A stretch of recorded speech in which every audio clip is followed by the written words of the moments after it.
হে everyone, কি অবস্থা সবার? আজকে ভাবলাম মোমো বানানো যাক। তো মোমো বানানোর জন্য প্রথমে আমাদের চিকেনটা ভালো করে পেস্ট করে নিতে হবে ব্লেন্ডারে। তারপরে দিয়ে দেব পেঁয়াজ কুচি, কাঁচামরিচ কুচি, ধনিয়া পাতা, একটুখানি মরিচের গুঁড়ো, ধনিয়ার গুঁড়ো, তারপরে স্বাদ মতো লবণ, একটুখানি সয়া সস, এগুলো দিয়ে তারপরে হচ্ছে গিয়ে গরম করে একটু তেল দিতে হবে। তারপরে এটাকে ভালো করে মিক্স করতে হবে।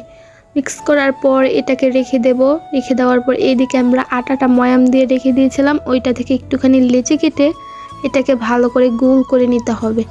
তো ভিডিওতে যেভাবে দেখছো আমি সেভাবে করছি, ভালো পারি না, তারপরেও চেষ্টা করলাম। তো এই তো আমার রুটি বানানো হয়ে গেছে। আমি একাই ক্যামেরাটা ধরছি তাই জন্য এরকম দেখাচ্ছে। তারপরে এই তো একটুখানি পুর দিয়েছি, পুর দেওয়ার পরে এই যে আমার মোমোর ফাইনাল লুক। তো ফাইনাল লুক আমি তো ভালো শেপ দিতে পারি না, তারপর যতটুকু পারছি। এটা কিন্তু রমজানের আগের ভিডিও, তো এতদিন আমার এডিট করা হয়েছে। তো এই তো মোমো যারা যারা খেতে চাও আমাদের বাড়িতে চলে আসো। তো আজকের মতো বাই বাই।